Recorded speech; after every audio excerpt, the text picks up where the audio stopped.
सुप्रभात बच्चों, आज हम पढ़ेंगे पार्ट 6 बुझ जली धूपबत्ती। चलिए आइए इसको पढ़ते हैं।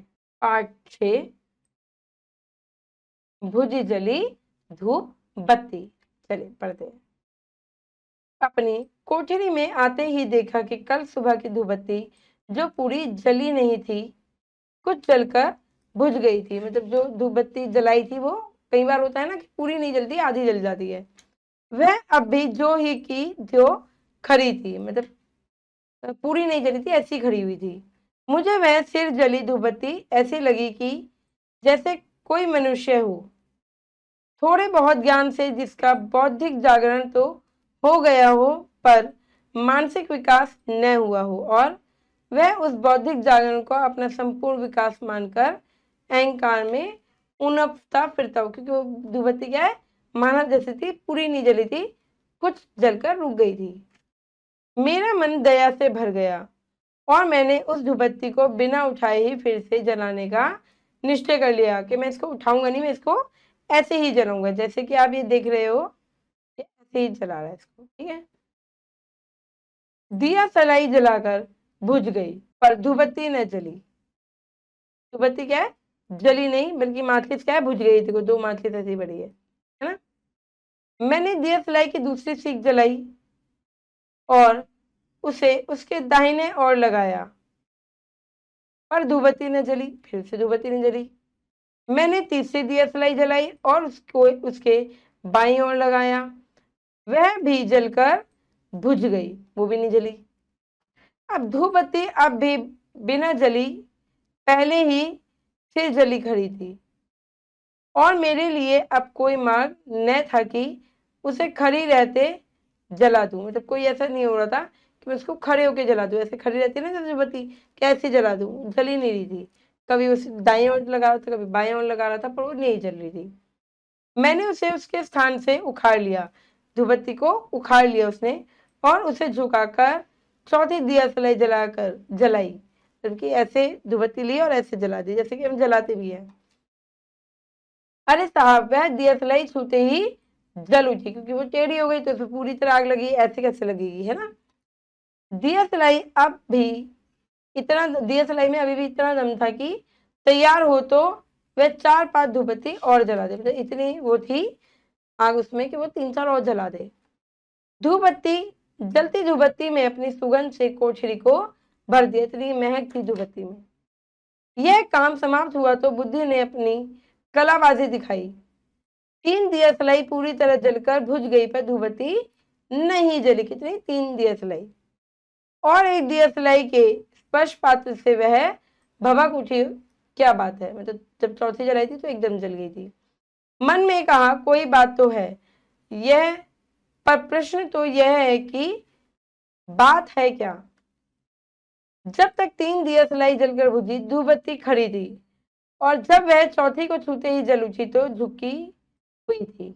अब लगता है इस अनुभव में मेरे प्रश्न का उत्तर आ गया है। धूपबत्ती खड़ी हुई या तिरछी, उसमें जलने की शक्ति बराबर ही है। भाई धूपबत्ती है, उसमें जलने की शक्ति तो बराबर ही है ना। अब उसे आप ऐसे करके जलाओ या वैसे करके जलाओ, ठीक है, बराबर ही है। पर खड़ी हुई धूपबत्ती दिया सलाई की ज्वाला को ग्रहण करने में असमर्थ रहती है। जैसे अब खड़ी हुई धूपबत्ती होगी ना, तो आप उसको कहीं से भी लगा लो तो थोड़ा सा असमर्थ रहेगी, ठीक है। और तिरछी धूपबत्ती को सुगमता से ग्रहण कर लेती है, क्योंकि आप तिरछी हो गई तो उसका जो गोल हिस्सा है, जैसे आप ये पेन है, इसको अगर आप ऐसे लोगे तो ये आराम से धूपबत्ती जल जाएगी, पर क्या है, ऐसे नहीं जलेगी, ठीक है। क्योंकि झुकी हुई धूपबत्ती को दिया सलाई अपने लौ के पूरे घेरे में ले लेती है। जैसे पूरा घेरा है ना, इसमें ले लेगी, पर ये नहीं लेगी, है ना। और सीधी खड़ी को नहीं, जब सीधी खड़ी होती है तब नहीं लेती घेरे में। तो यह निकली आ रही है बात में से बात कि किसी से कुछ लेना हो तो झुकना आवश्यक है। मतलब अगर आप किसी से कुछ ले रहे हो तो आपको झुकना पड़ेगा, ठीक है, तभी आपको मिलेगा। साफ साफ योगी पाने के लिए नम्र होना आवश्यक है। लोकोक्ति है, बेटा बनकर सबने खाया, बाप बनकर किसी ने नहीं खाया। भाई बेटा ने खाया कैसे, बाप के उस पे, जब वो बाप बन गया तब उसने नहीं खाया, क्योंकि वो अपने बेटे को खिला रहा है। यह बेटा बनना नम्रता ही तो है। याद आ रहा है कि संस्कृत का एक श्लोक जिसमें विनय को सुख की कुंजी बताया गया है। किसको? विनय को सुख की कुंजी बताया गया है, सुख रहने का। भाव है विद्या से विनय, विनय से पात्रता यानी कि पाने की योग्यता, पात्रता से धन है, ऐसा है। और धन से धर्म, धर्म से क्या होती है? सुख की हमें प्राप्ति होती है। इस तरह पात्रता का मूल है विनय यात्री नम्रता। हमारे लोक जीवन में इसका एक मर्मस्पर्शी स्मरण सुरक्षित है। हमारे जीवन में जो है इस पर एक स्मरण है।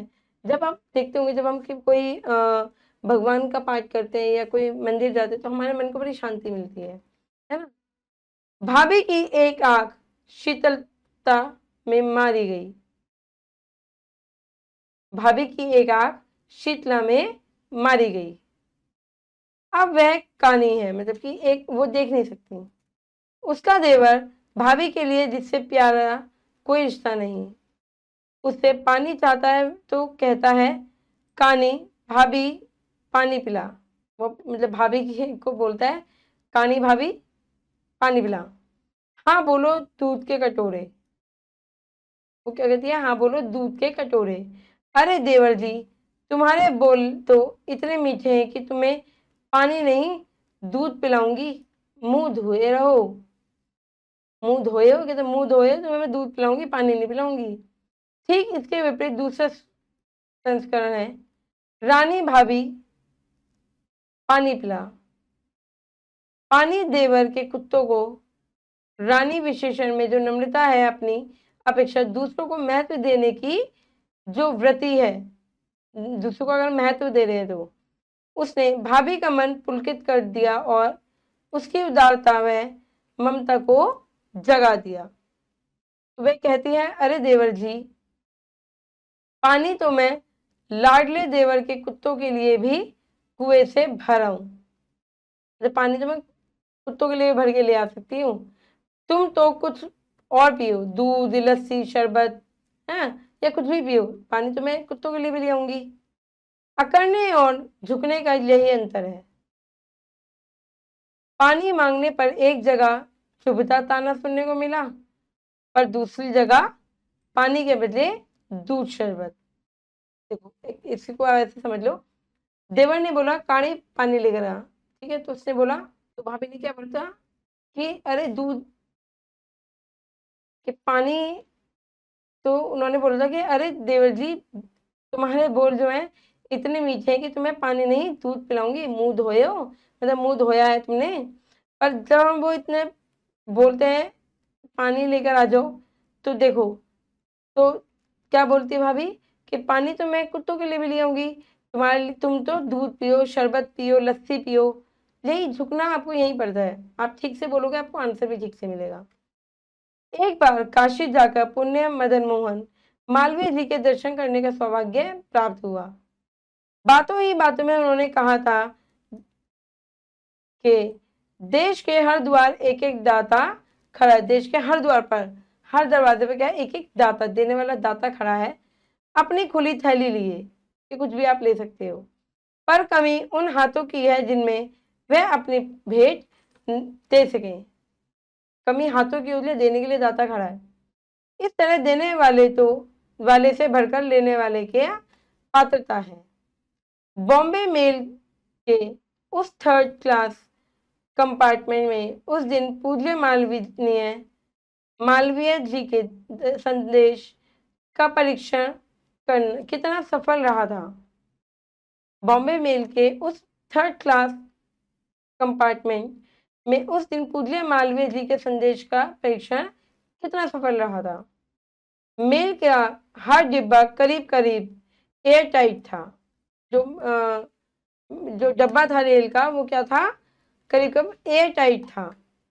बस खाली था एक डब्बा, पर उसमें चढ़ना शेर के दाढ़ के घोष निकालना था, तो चढ़ना बड़ा मुश्किल था।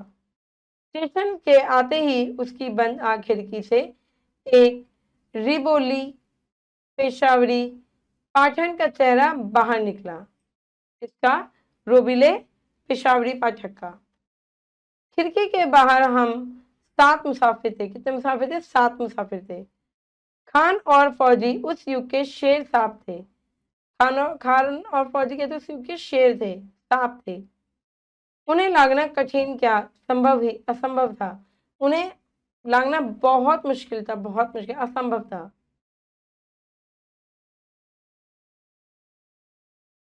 अब खान के मुसाफिरों को देखा और पूरे रौब से कहा, खिड़की नहीं खुलेगी। खान के जो मुसाफिर हैं उन्होंने कहा, खिड़की तो नहीं खुलेगी। हम सबने समझ लिया कि ठीक है, यह खिड़की नहीं खुलेगी। तो हम मुसाफिरों में से 5 तो उसी क्षण दूसरे डिब्बे की ओर भाग निकले।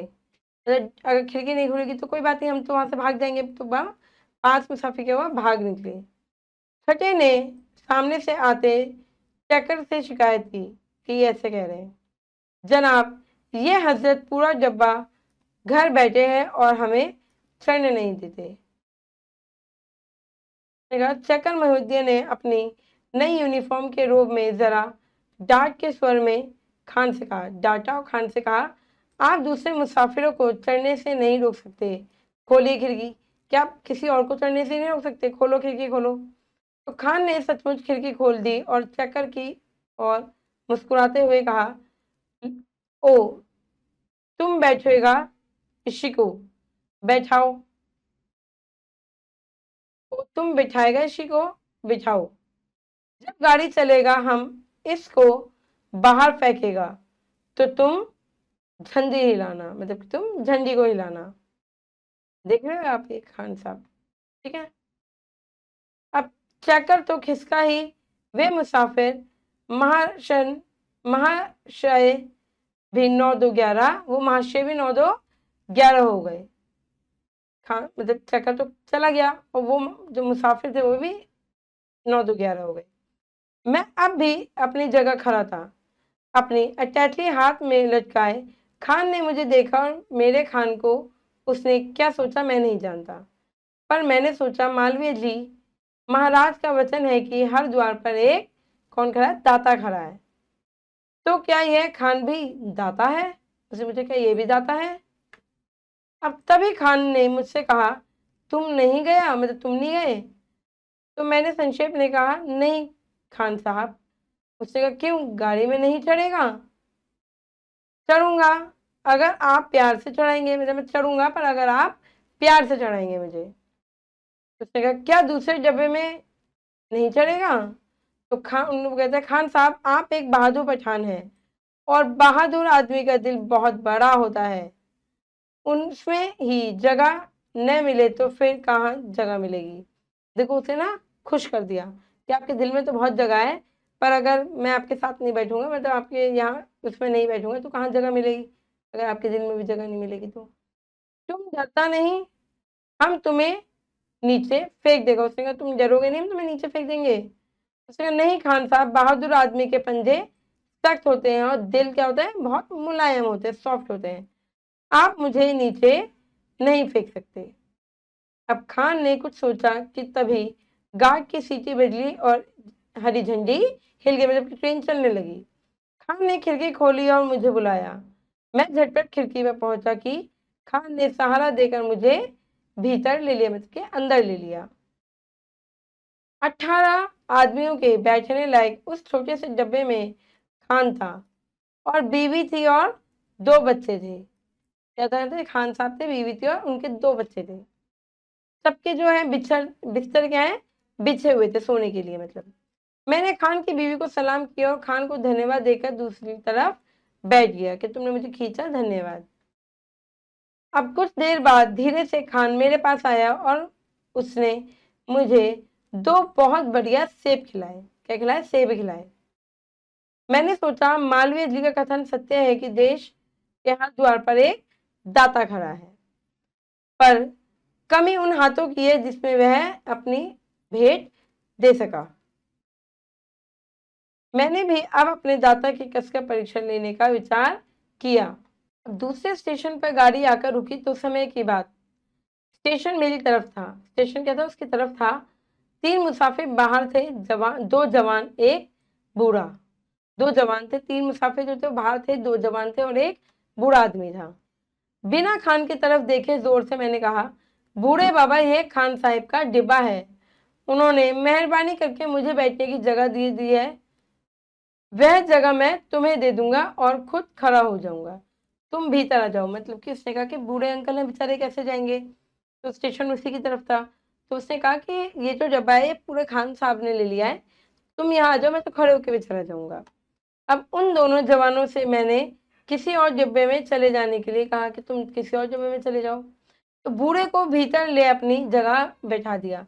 उन्हें बूढ़े जो थे अंकल, उन्होंने अपने उसी खान साहब के डिब्बे में बिठा दिया और दीवार से लगकर खड़ा खड़ा अपनी पुस्तकों को पढ़ने लगा। कोई 20 मिनट बाद खान ने पूछा, क्यों तुम खड़ा है मेरे भाई? उसने कहा, तुम क्यों खड़े हो भाई? सरलता से मैंने कहा, खान साहब, आपने मेहरबानी करके जो जगह मुझे दी थी मैंने वह बूढ़े बाबा को दे दी, लेकिन मुझे कोई दिक्कत नहीं है, आप आराम से ले जाओ। उसने कहा, आपने मुझे तो जगह दी थी, पर मैंने अपनी जगह जो है इन बूढ़े अंकल को दे दी। अब मैं खड़ा हूँ और मुझे इसमें कोई प्रॉब्लम नहीं है, कोई दिक्कत नहीं है, आप आराम से लेट जाइए। तो खान ने कहा, नहीं तुम बैठो। खान को धन्यवाद देकर मैं बैठ गया। दूसरे स्टेशन पर गाड़ी रुकी तो मैंने एक स्त्री और उसके बालक को अपनी जगह बैठा दिया। फिर से उसने अपनी जगह बैठा दिया और खड़ा हो गया। कुछ देर बाद खान ने बीवी ने खान के कान में कुछ कहा और खान ने फिर बैठा दिया कि चलो ऐसे फिर बिठा दो। अब दोपहर हो गई। ऐसे करते करते ना दोपहर हो गई और सोने के लिए करवट लेते लेते खान ने कहा, तुम चाहेगा तो किसी को बैठाएगा, पर तुम जरूर बैठेगा, हम सोता है। खान ने कहा, अब दोपहर हो गई, सोने का टाइम हो गया। उसने कहा कि करवट लेते लेते खान ने कहा, तुम चाहेगा तो किसी को बैठा दूंगा, मतलब मैं, ठीक है, पर तुम बैठेगा जरूर। और खान जब सोकर उठा तो हम बाहर थे। खान देखा, हंसा और बोला, सरकार, तुमको रोज बॉम्बे रेल से खड़े तो बहुत मुसाफिर को आराम होगा, मतलब मुसाफिर को बहुत आराम होगा अगर वो तुम्हें रोज रोज की रोज बॉम्बे रेल में भेज दे तो मैंने कहा, पर खान साहब, आपको भी मेरे साथ रहना पड़ेगा, नहीं तो मुझे खाली डब्बा कैसे मिलेगा? सभी जोर से हंस पड़े कि तुम भी तो मुझे मिलने चाहिए, तभी तो खाली डब्बा भरेगा, वरना कोई देता थोड़ी अपना डब्बा।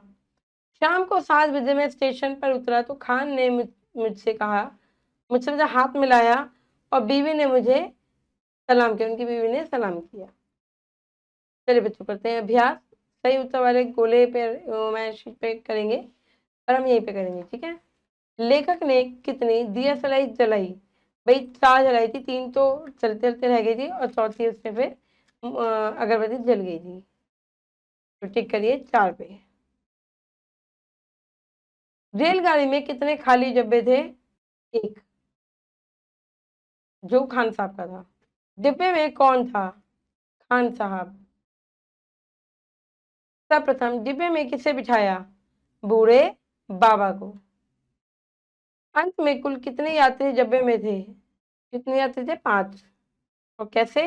देखो, एक खान बाबा हो गए, फिर एक लेखक हो गया जिसके बारे में बात हो गई, 2, फिर उन्होंने एक बूढ़े बाबा को करा और एक उसके बाद एक स्त्री और उनके बच्चे को कराई, ठीक है, हो गए 5। चलिए बच्चों, आगे बढ़ते हैं, करते हैं रिक्त स्थानों की पूर्ति कीजिए। जलती धूपबत्ती से अपनी सुगंध की कोठरी को भर दिया। कोठरी। रेल का हर डब्बा क्या था? एयर टाइट था।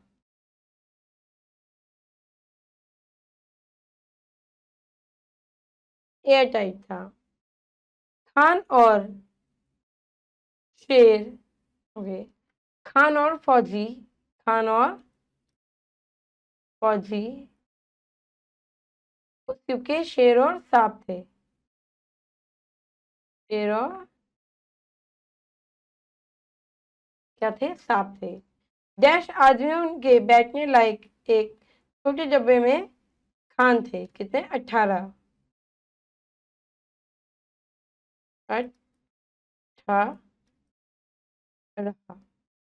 मैंने भी अब अपने दादा की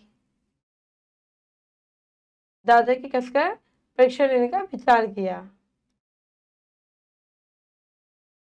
परीक्षा लेने का विचार किया। चलिए बच्चों आगे बढ़ते करते हैं निम्नलिखित कथन किसने और किससे कहा। चलिए चलिए बच्चों करते हैं किसने किससे कहा। खिड़की नहीं खुलेगी, किसने कहा था ये? खान साहब ने कहा था। और किससे कहा था? मुसाफिर से कहा था। मुसाफिर ने कहा था। आप दूसरे मुसाफिरों को चढ़ने से नहीं रोक सकते, खोली खिड़की, ये किसे कहता? चक्कर ने कहा था। चक्कर ने किसे कहता? खान साहब से कहा था। चलूंगा अगर आप प्यार से चढ़ने देंगे तो, मुसाफिर ने कहा था। किसे? खान साहब से कहा था।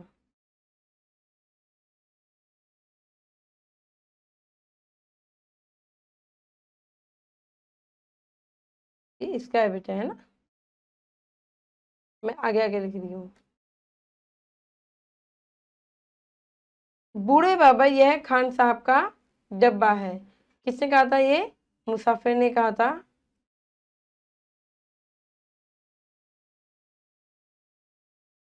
मुसाफिर ने कहा था, किससे कहा था? बूढ़े बाबा से।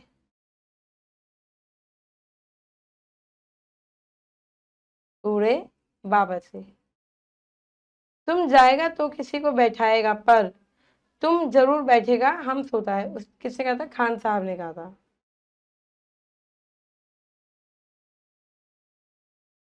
खान साहब ने किसे कहा था? मुसाफिर से कहा था। मुसाफिर से कहा था। चलिए बच्चों ये व्याकरण है, ये आपको खुद से करनी है। आशा करती हूँ ये पाठ आपको समझ में आया होगा। मैं मिलूंगी आपसे अगली कक्षा में, जब तक के लिए खुश रहिए, अपना ध्यान रखिए। धन्यवाद।